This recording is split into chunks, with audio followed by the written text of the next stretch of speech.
Hello and welcome to Buddypower. I hope you like the new name. You might wonder why the change. Well, I just thought, why go on defining ourselves by the word fat? Far better to stress the really positive quality that's helping so many people in the fight against fat, and that is the strength of friendship, of our unique buddying system. So many of you have written to me saying that it's great to find like minds, others who have busy lives and lots to say, but who still have a weight problem that's frankly taking up too much time in their lives, too much time and effort and emotion. Only they know the everyday frustrations and the real hardships of trying to lose weight. It helps to chat to them, doesn't it? So that's why me and webmaster Tony decided to change the name. But nothing else has changed, except I hope you like the new look. I went for apples and pears because, well, they're healthy, but mostly because they represent us, don't they? Lots of different sorts of people, of different shapes and sizes and backgrounds and breeds and colours and you name it. We're as different from each other as apples and pears, and yet we have something in common, actually something bonding us quite closely together. And I suppose apples and pears are also about body shapes, aren't they? Are you an apple shape or a pear shape, trying to be a courgette or a banana?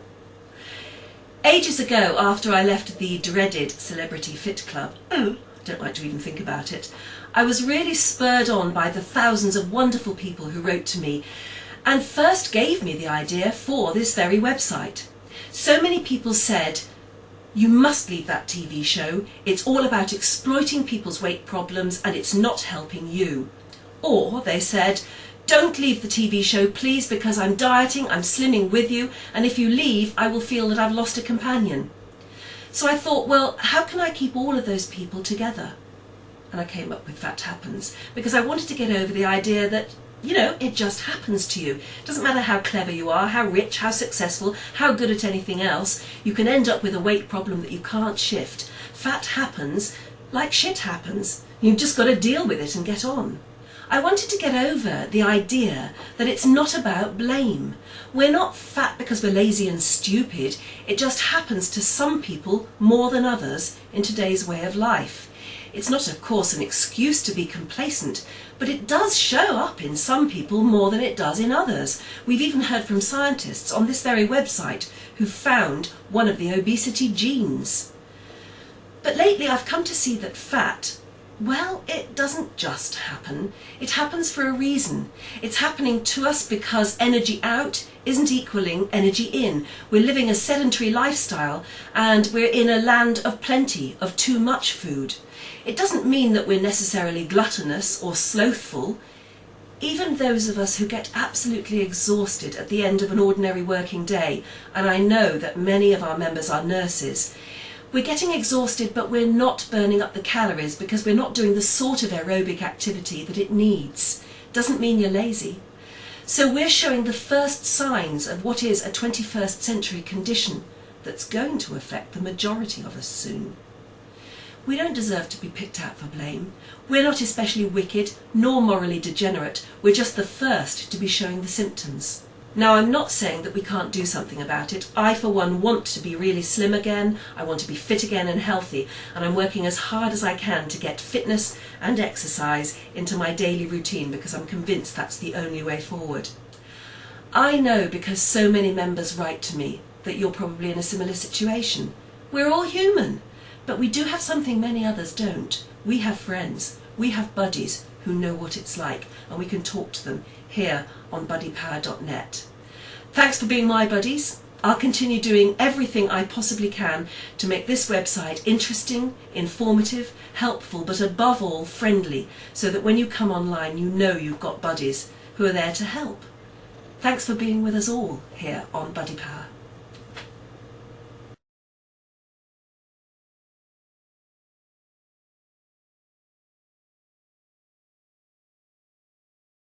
And Diamond's children must be ashamed, they said, to have a mother with such a gargantuan mind.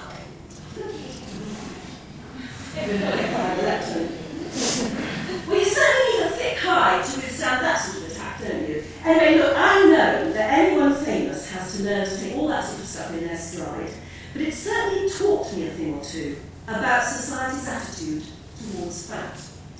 Compared with other celebrities, snorting coke or visiting massage parlours or having affairs with John Major, I have committed the absolute sin, the ultimate sin, the sin of all sins. I have to put on weight. And as young Britney Spears is finding out to the media, that's much worse than losing custody of your kids and not being able to sing. Believe me, it is hard enough to lose weight once you put it on without society throwing brickbats at you and beating you down with your own failed efforts. I am so fed up with self-righteous holy men and women telling me that losing weight is not rocket science, you know. All you have to do is eat less and exercise more. Because that sort of advice has landed us with an obesity epidemic. It simply has not worked. And it has not worked for years. It's not that it's not correct, of course it is. We all know that energy in must equal energy out. But that's not enough, not nowadays. Not in a world where we all live more sedentary lifestyles. And we're all encouraged, bribed and brainwashed, as we were hearing, into eating more food, and some of it junk. Now, okay, I've had a go at the media, whose attitude until now has been naive and puerile. I can just about forgive the Sky News presenter who told me I was too fat because I ate too many chips and probably dumped them in mayonnaise. Now, after the horrible headlines, I immediately starved myself and exercised like a mad thing. I lost so much weight so quickly that everyone told me I should make a fitness and swimming video. So I did. But to celebrate its release, the publishers took me out to a slap-up lunch, and I never looked back. On piled the weight again, and again, and again, and after every diet and every gym subscription, on piled the weight again, and then more. When I got to 15 stone 10 pounds, I was scared. I knew that just around the corner lay all those comorbidities you know all about. Diabetes, the increased risk of heart disease, cancer, stroke, a shortened lifespan, a miserable life maybe. And heck, I'm a mother of 4 boys and I want to be around to be the most vile mother-in-law to their wives. But when you get that scared, and it really is a fact, and it probably is your future, that's when a little bit of you dies inside. That's when you stop going out as much as you used to. That's when you don't go swimming with the kids, because the only swimsuit that fits you looks like something meteorologists make weather balloons out of. So you just watch them from the poolside. It's when you wake up most mornings dreading having to get dressed into clothes you hate, and you go to bed every night feeling an absolute failure because today you ate a Malteser.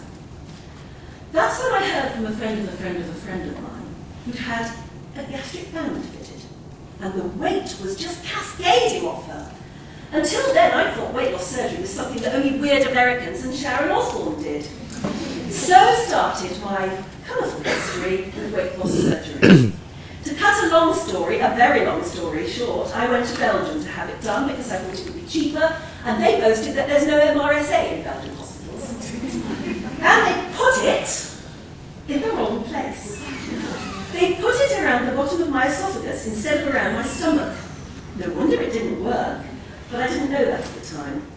Now, after the operation, you're advised to stick to liquids only for 2 weeks, and then mashed up pulpy foods for another 2 weeks. And you've just had a major operation, so hey, you're very scared to break the rules, so you stick to that, and I lost 10 pounds. 4 weeks later, though, I'm back on solids. Eating just didn't feel different. I felt as hungry as before, and when I ate, I couldn't feel any restriction whatsoever. I couldn't understand it. Only after weeks of Googling things on the computer did I come up with, apparently the band is adjustable. I should be going back to have what they call a fill. Do you know they didn't tell me that? Now this is where the surgeon injects some saline into the little port, and so inflates the band and decreases the restriction. My surgeon hadn't even mentioned it to me, and I knew nothing about fills. So I rang him up, and he cordially agreed to do it. €50 and another trip on the Eurostar. Next morning, I experienced the mysterious fill. It's a surprisingly simple and quick process. As I say, they stick a needle quite painlessly into the gastric band's port, which is just beneath your skin, somewhere under the rib cage, and they inject a little saline solution in. But once I was home and eating normally, again, nothing happened. No sense of restriction, no weight loss, nothing. Now I know it's because the band was in the wrong place, but I didn't know it then. I just felt awful. I just concluded, as all fatties do, that I was the big failure. It was all my fault, and I was now beyond redemption. In fact, I was going to be a 60-year-old fat lady after all. And that's when Celebrity Fit Club came along. Now everybody asks me, why on earth did you agree to take part? Because it held out to me the last glimmer of hope. The producers promised me that it would all be about fun and togetherness and teamwork, and it would give me unprecedented access to the top weight loss experts in the land. Every contestant who'd ever been on before had lost stones in weight. It worked. On the other hand, I thought, can I really stand on scales on public television every Saturday night? Well, I thought maybe that sort of public humiliation would be the kick up the butt that I needed. And so I agreed to do it. I didn't tell them about the gastric band, because by then to me it was irrelevant. Now, if Big Brother taught me that fat is the one last permissible prejudice, then Fit Club taught me quite another shocking lesson. That the majority of weight loss experts are bullies, particularly those in the media, and believe that there is only one way to lose weight and get fit, and that's by suffering. So when I confessed to having the gastric band, which by the way was demonstrably not working, they pounced on me with all the hypocritical blood-laying of a McCarthy witch hunt. Now, I'm not going to say much more about Fit Club because frankly it still makes my skin crawl, but it taught me an awful lot about attitudes. More importantly, I got thousands and thousands of letters from fellow sufferers who just wanted to stay in touch, which is why I set up my totally free weight loss support website, buddypower.net. Remember it because you might need it. It's one of the few places on this earth that fat people, perhaps your patients or friends, will be treated with respect and constructive help. Compassion matters, and understanding towards those who have sought help through surgery, because it is no easy road. It is hard and often upsetting and very distressing at times, and infuriatingly difficult. I had to have the operation redone here in the UK, and now it does work, although slowly for me. One obesity surgeon I spoke to in Australia says that by the time they get to see him in his clinic, people are already so damaged by society that they're almost impossible to help. They walk in the door saying, "Doctor, I feel ashamed to be here. I can't lose weight. I'm fat, lazy and stupid." Even with a band or a bypass, he said, those patients can still fail. Another surgeon from Brazil told me that he dealt with seriously overweight children who believe, and always have done since they were toddlers, that they are fat because they're lazy and stupid. Yet he said after surgery, these kids lose weight and they discover that they love playing football and running around like other kids. They were ordinary kids after all. They could hardly believe that they weren't fat, lazy and stupid. Yet I've been nonplussed to find that the medical establishment still regards obesity surgery as a cop-out, as a dangerous procedure, or as a sort of cosmetic surgery. It is none of these things. It is a constructive and effective and relatively safe way forward for those who are at the end of their tether, and a generation of obese adults and some kids who would otherwise be written off by society as too darn hard to help. It quite literally gives people their lives back. Yet in the UK it is very difficult to get. If you need the operation for a gastric band or bypass on the National Health Service, it depends where you live. Some PCTs are much more helpful than others. NICE recommends it as a truly effective way to combat obesity, yet it's unavailable for most people who are desperate for help. And there are more problems that go with it.